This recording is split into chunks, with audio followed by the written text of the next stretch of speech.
donc en réalité astronomico-astrologique qui est figuré.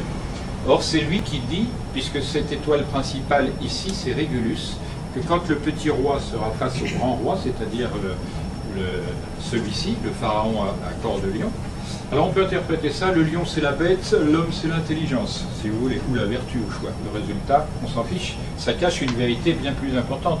C'est pourquoi cette bête et cet homme regarderaient-ils le soleil en face, si ça n'était que l'intelligence sur la bêtise animale. Bon, la réalité c'est que les savants archéologues modernes ont cultivé l'ignorance première de la pensée astronomique, certains d'entre eux ne sachant pas même ce qu'est la précession des équinoxes. Ça c'est un livre qui a été traduit l'année dernière à ma demande, ça faisait 7 ou 8 ans que je m'en occupais, il était traduit, je vous le conseille vivement, ça s'appelle Hamlet Mills, là en anglais, donc le moulin d'Hamlet. Je le mettrai en vente à la rentrée septembre sur notre site, la Nouvelle-Atlantide, parce que c'est vraiment un bon bouquin dont personne ne parle et qui dit les vraies choses. Donc ici, c'est ça. Ça figure cette avancée qui est le lion donc astronomique. Et le résultat, c'est que ce lion qui regarde le soleil constitue une horloge. Ce lion, ce sphinx, constitue une horloge. Or, sphinx en grec, ils ont appelé ça sphinx parce qu'ils l'ont pris à l'égyptien qui dit sesf. Sesf, ça veut dire l'image de la vie. Si je prononce européen moderne, Sesef Ankh. Sesef. Ouais, Sesef. Mais bon, ça ne se prononçait pas comme ça pour l'écrire, en revanche, avec la prononciation ancienne, il faut toujours courir. C'est pour ça que les transpositions sont indispensables. On ne peut pas écrire l'égyptien ancien, on peut le prononcer, encore faut-il le savoir. Je vous donnerai un exemple simple. La lettre N, nous la prononçons ici, les autres, ils la prononçaient ici. C'est pourquoi dans notre alphabet, elle occupe la moitié de notre alphabet, comme elle occupe la moitié du diamètre. On doit la prononcer N comme ça pour être dans le... Et là, on sent que le N, il vibre, alors que le N, comme ça, ne vibre pas. Et eux avaient une médecine à partir de la prononciation comme ça.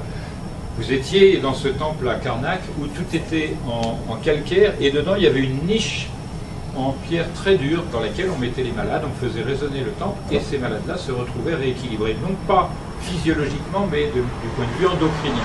Mais là, c'est un autre cours.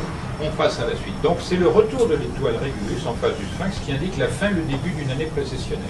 Mais les anciens textes, sur toute la planète, disent au retour de l'année précessionnelle, généralement, on ne sait pas si c'est à coup sûr ou de temps à autre, il y a des cataclysmes, des réajustements astronomico-physiques.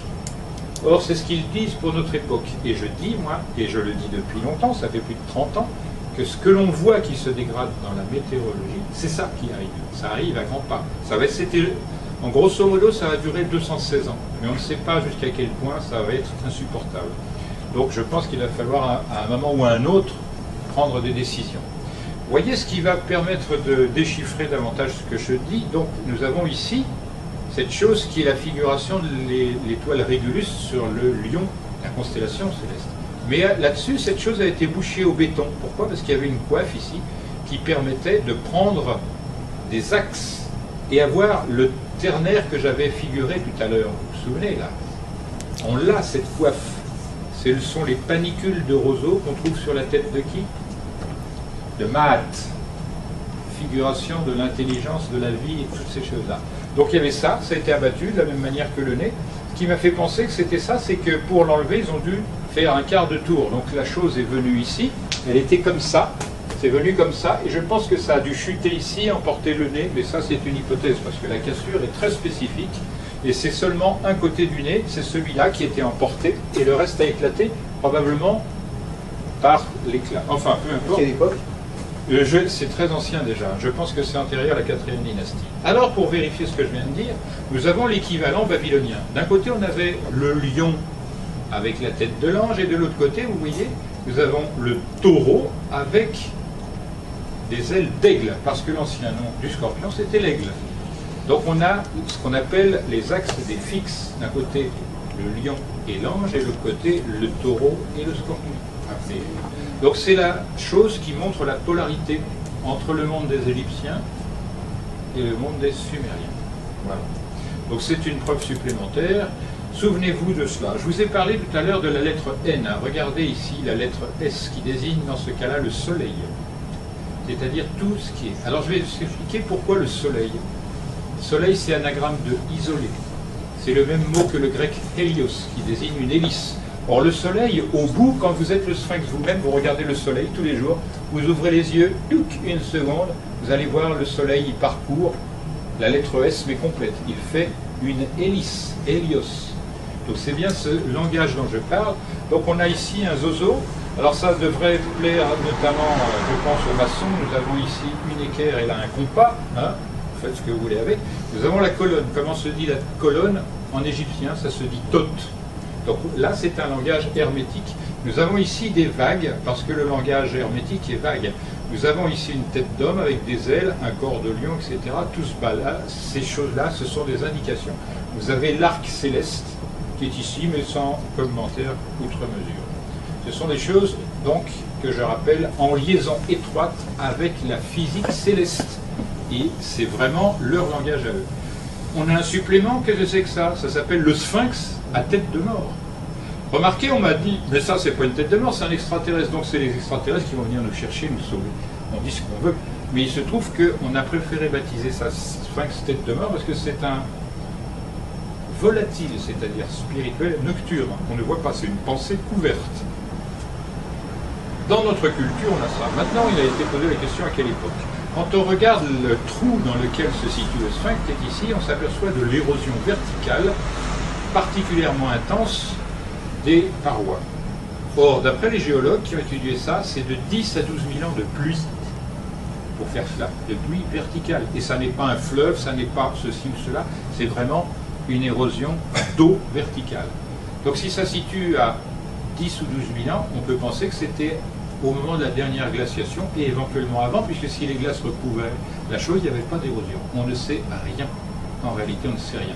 Ce que l'on sait, c'est que le papyrus de Berlin, il dit à propos de roi Khéops que toute sa vie, il a cherché à trouver l'entrée du sanctuaire de Thoth. Donc, c'est pas lui qui a fait ça. Et à côté du sanctuaire de Thoth, il y avait la maison d'Isis, appelée le Sphinx. Bon, ben, on en déduit ce qu'on veut. Hein. Maintenant, si on raconte ce qu'on veut aussi, on ne va pas aller loin. Je rappelle, au siècle dernier, Moreau de Jomès écrivait « L'océan des anciens des peuples préhistoriques ».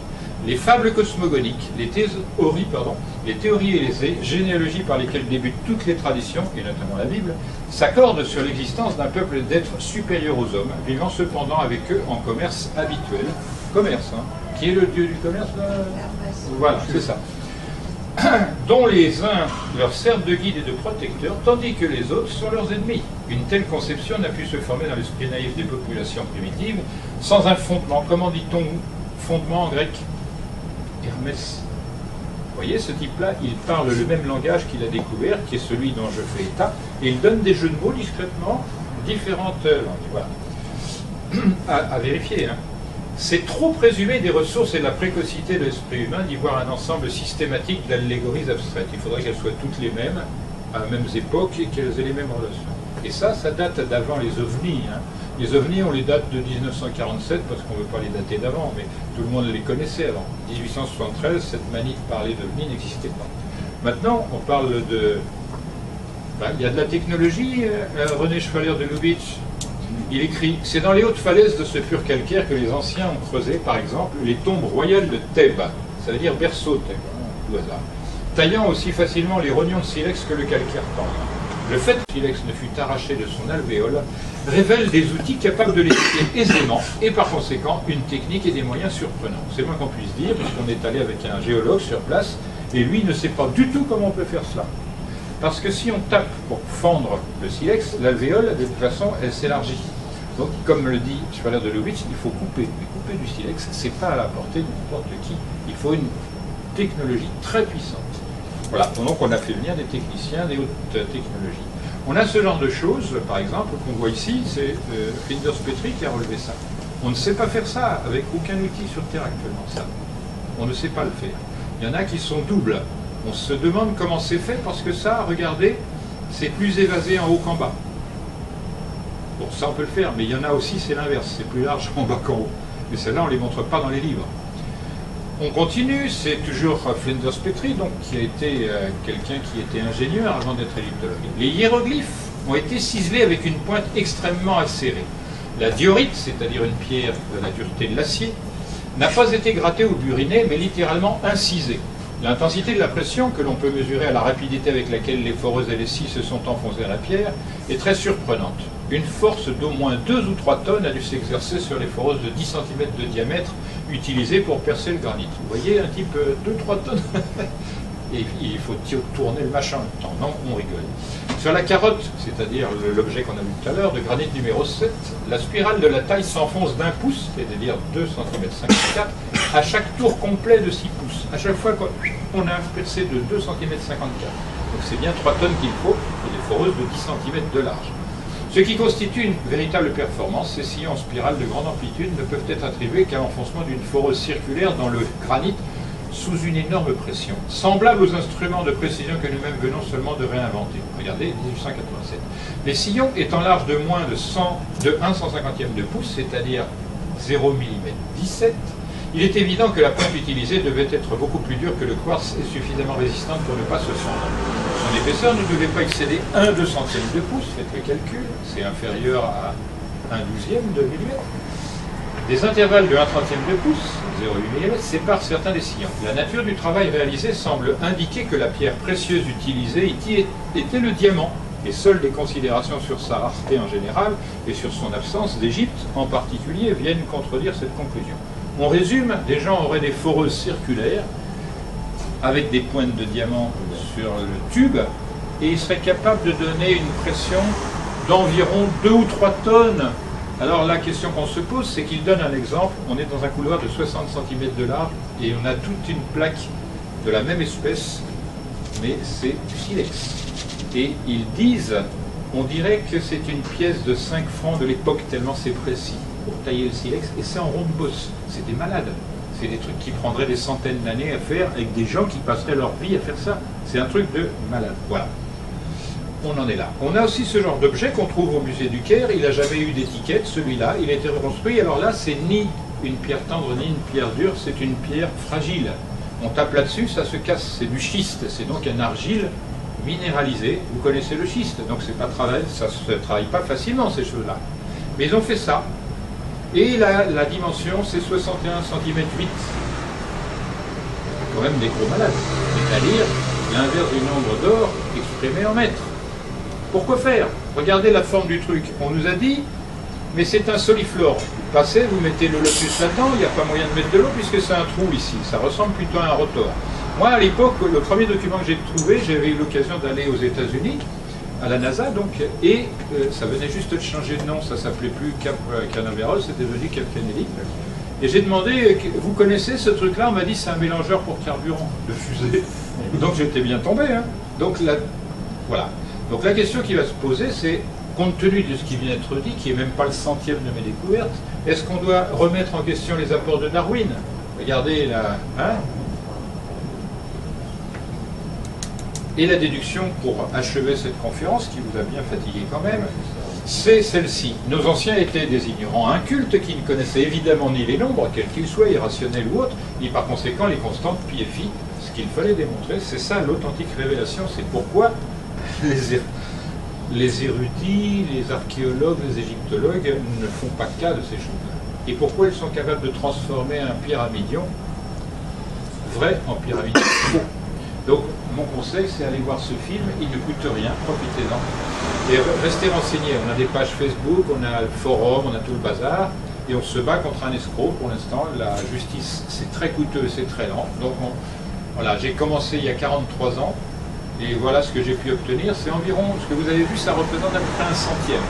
Il faut encore 7 films d'1 heure et demie, grosso modo, pour avoir la matière complète et le sens des choses. Donc, il faut travailler en physique, biochimie, géologie, archéologie, mathématiques, mythes et légendes, linguistique, ethnosociologie, éthologie, rites et religions, etc.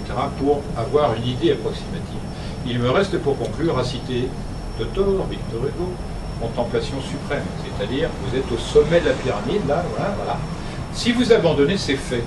Prenez garde, les charlatans s'y logeront et les imbéciles aussi. Pas de milieu, la science ou l'ignorance. Si la science ne veut pas de ces faits, l'ignorance les prendra.